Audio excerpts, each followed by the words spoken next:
Bayangkan ini, jam menunjukkan pukul 2 pagi.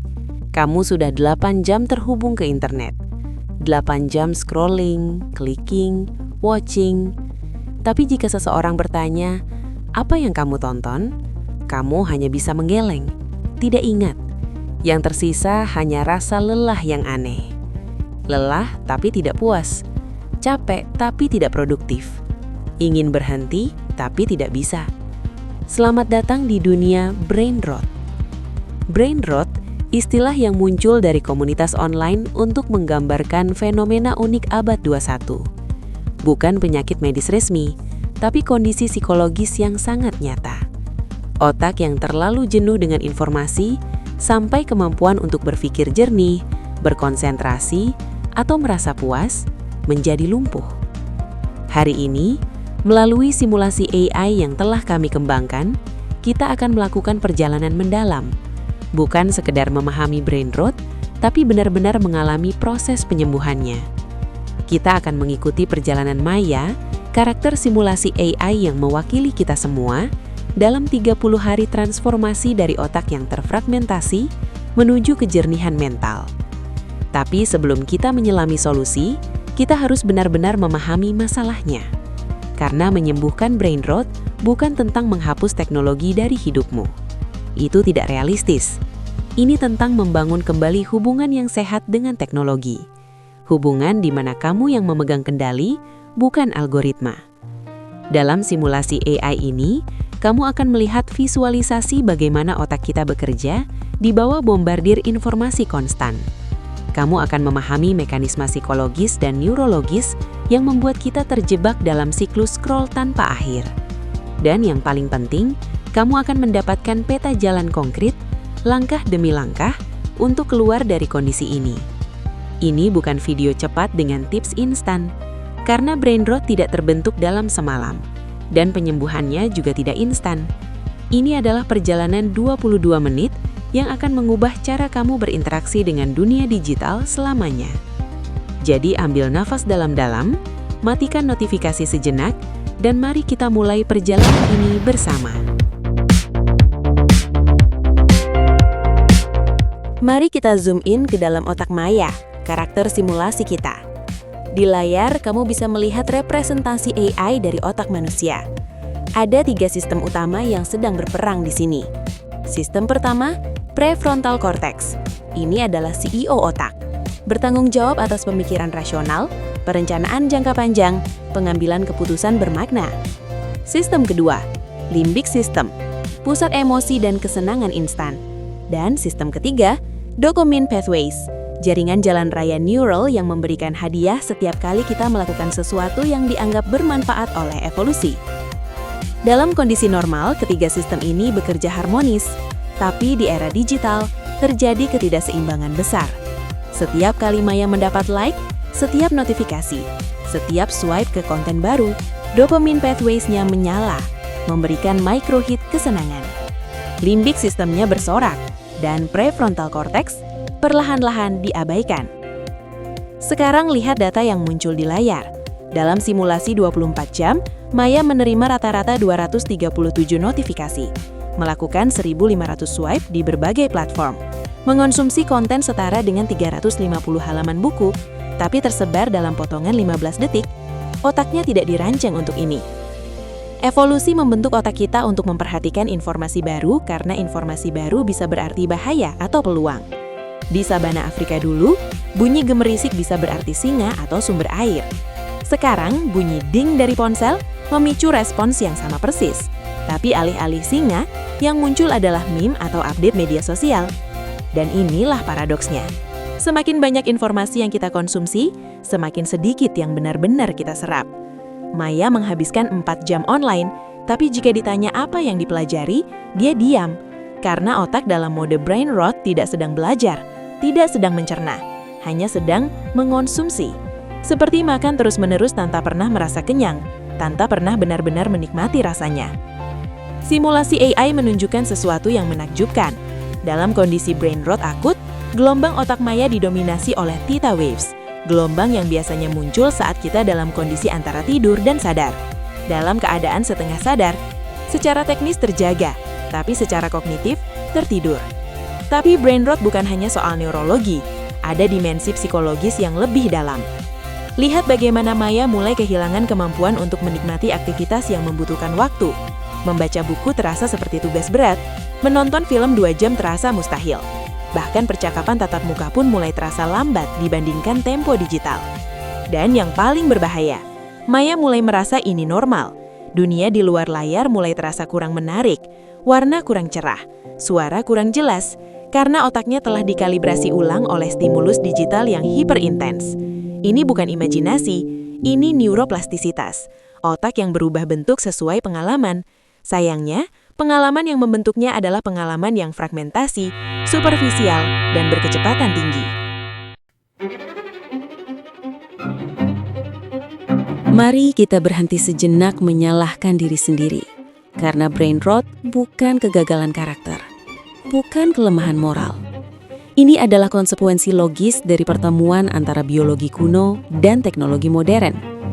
Dan untuk memahami cara keluar, kita harus memahami 3 arsitek utama brain rot. Arsitek pertama, the attention economy, ekonomi perhatian. Data di layar menunjukkan nilai sebenarnya dari waktu kamu. Setiap menit perhatianmu bisa diuangkan menjadi iklan, data perilaku, engagement metrics.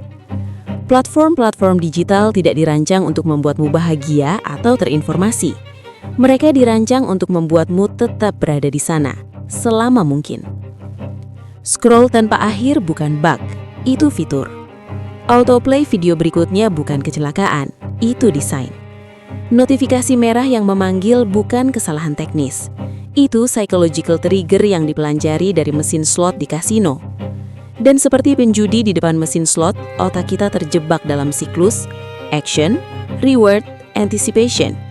Swipe konten baru, antisipasi swipe berikutnya.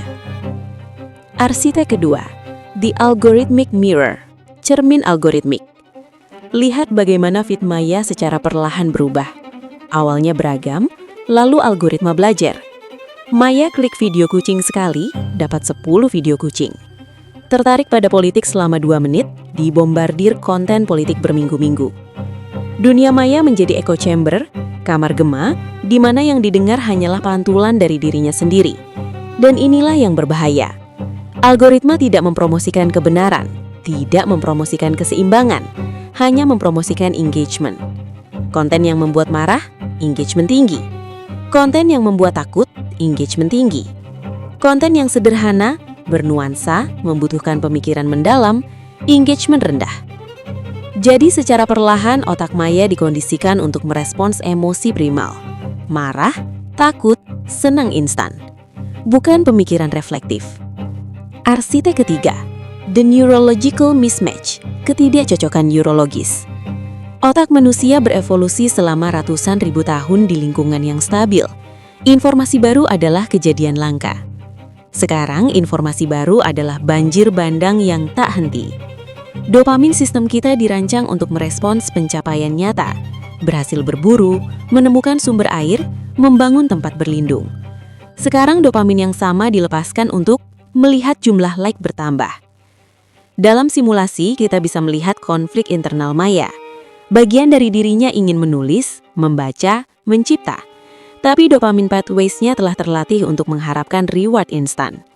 Menulis 1 paragraf membutuhkan 30 menit konsentrasi. Scroll TikTok 30 menit memberikan ratusan reward mikro. Otak yang malas secara evolusioner akan memilih jalan yang memberikan reward lebih banyak dengan usaha lebih sedikit. Dan ada lapisan keempat yang sering terlewat. The social validation loop, lingkaran validasi sosial. Maya tidak hanya mengkonsumsi konten, dia juga memproduksi, dan setiap like, comment, share adalah validasi sosial. Dalam otak primitif kita, validasi sosial berarti penerimaan kelompok. Penerimaan kelompok berarti survival. Jadi ketika postingan Maya mendapat 100 like, otak primitifnya bersorak, kamu diterima, kamu aman. Tapi validasi digital adalah validasi yang kosong, hollow validation. Tidak ada kontak mata, tidak ada pelukan, tidak ada percakapan nyata. Hanya angka di layar. Dan seperti kecanduan lainnya, toleransi meningkat. 100 like kemarin terasa biasa hari ini. Butuh 200, 500, 1000. Dan siklusnya berlanjut. Sekarang, setelah memahami akar masalahnya, mari kita beralih ke solusi. Dalam simulasi AI ini, kita akan mengikuti Maya melalui 4 fase penyembuhan. Setiap fase berlangsung sekitar 1 minggu dengan latihan dan penyesuaian spesifik. Fase pertama, Digital Awareness, kesadaran digital, hari 1 hingga 7. Minggu pertama bukan tentang mengurangi screen time, bukan tentang aplikasi blocker, ini tentang mengumpulkan data, seperti dokter yang mendiagnosis sebelum mengobati. AI membantu Maya menginstal aplikasi tracker sederhana, bukan untuk menyalahkan, tapi untuk memahami. Data yang muncul mengejutkan Maya. Rata-rata 6,2 jam screen time per hari, 147 pick-ups ponsel, 85% dari waktu tersebut adalah konsumsi pasif, scrolling tanpa tujuan. Dan yang paling menarik, puncak penggunaan adalah saat transisi, bangun tidur, sebelum tidur, saat bosan di antara tugas. Tugas Maya di fase ini sederhana. Catat bagaimana perasaanmu sebelum, selama, dan setelah menggunakan ponsel. Tidak ada penilaian, hanya observasi. Dan dalam simulasi kita melihat pola muncul. Maya sering membuka ponsel saat merasa cemas, tidak nyaman, atau menghindari tugas sulit. Ponsel menjadi escape hatch, pintu pelarian dari ketidaknyamanan emosional. Fase kedua, environment redesign, redesign lingkungan, hari 8 hingga 14. Setelah memahami pola, sekarang saatnya mengubah lingkungan, karena seperti kata psikolog terkenal, BJ Fogg, untuk mengubah perilaku, ubah lingkungannya. AI membantu Maya mendesain ulang digital environment-nya. Langkah pertama, grayscale mode, ponsel berwarna hitam putih. Ternyata warna adalah psychological trigger kuat. Tanpa warna, ponsel kehilangan 60% daya tariknya. Langkah kedua, home screen minimalis, hanya aplikasi esensial.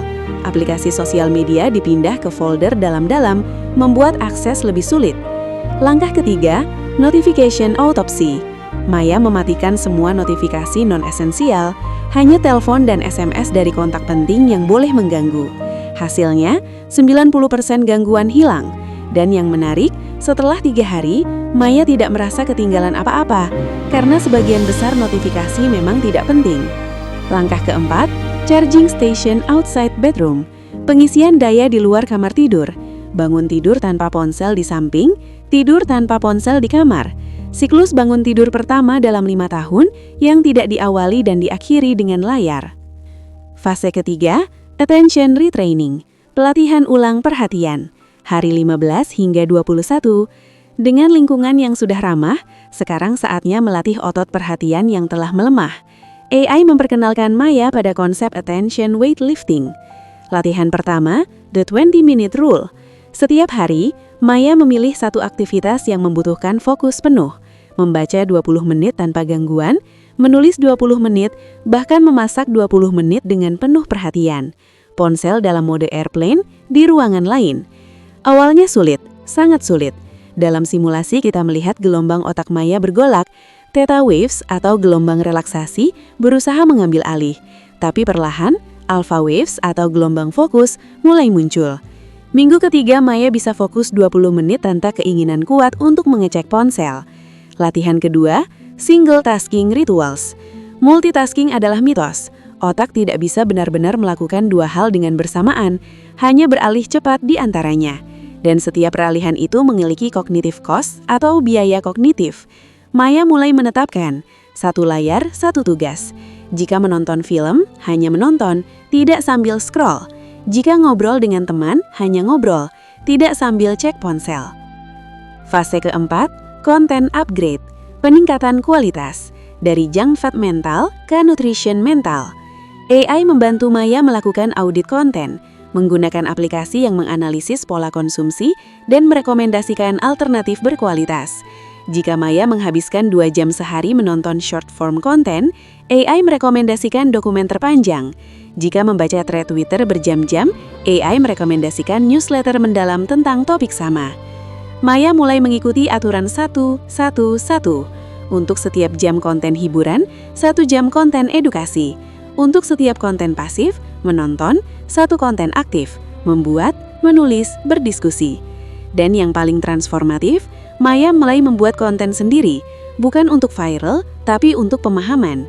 Setiap kali membaca buku atau mempelajari topik, dia menulis ringkasan 300 kata, tidak dipublikasikan.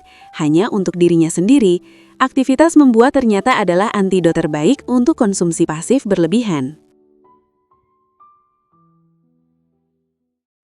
Mari kita lihat perbandingan sebelum dan sesudah.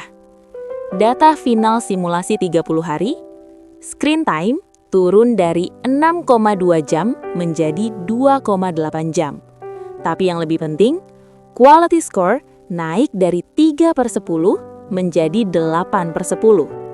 Maya mengonsumsi lebih sedikit konten, tapi konten yang dikonsumsi lebih bermakna, lebih dalam, lebih memuaskan secara intelektual.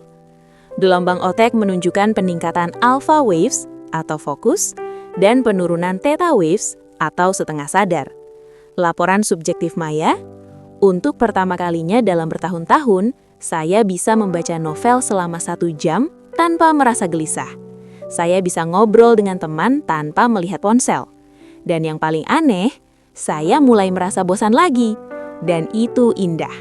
Karena kebosanan, dalam dosis tepat, adalah tempat lahirnya kreativitas. Ketika otak tidak terus-menerus distimulasi, ia mulai mencipta. Maya mulai menulis lagi, mulai menggambar, mulai hanya memandang langit. Tapi ini bukan akhir, ini awal. Karena brain rot bukan penyakit yang disembuhkan sekali untuk selamanya. Ini kondisi yang harus dikelola seumur hidup di dunia digital. Maya sekarang punya toolkit, digital awareness, design environment, attention training, dan content curation.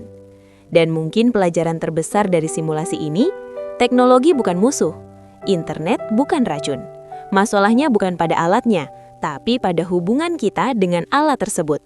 Sama seperti pisau bisa digunakan untuk memasak makanan bergizi atau melukai diri sendiri, teknologi digital bisa menjadi alat pembelajaran paling hebat dalam sejarah manusia, atau alat pembodohan paling efektif.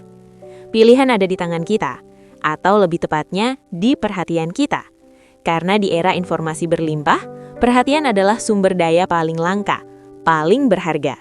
Dan brain rot adalah kondisi di mana kita membuang-buang sumber daya itu untuk hal-hal yang tidak penting, tidak bermakna, tidak memuaskan. Maya dalam simulasi telah memulai perjalanannya. Dia tidak sempurna. Masih ada hari-hari di mana dia terjebak scroll selama sejam. Tapi sekarang dia menyadarinya. Dan keesokan harinya, dia bisa memilih berbeda. Kamu juga bisa. Mulai bukan dengan revolusi digital.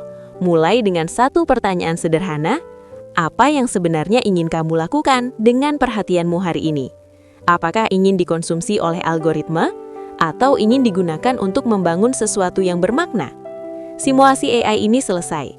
Tapi simulasi terpenting, hidupmu dengan teknologi baru saja mendapatkan skrip baru, dan kamu adalah penulisnya.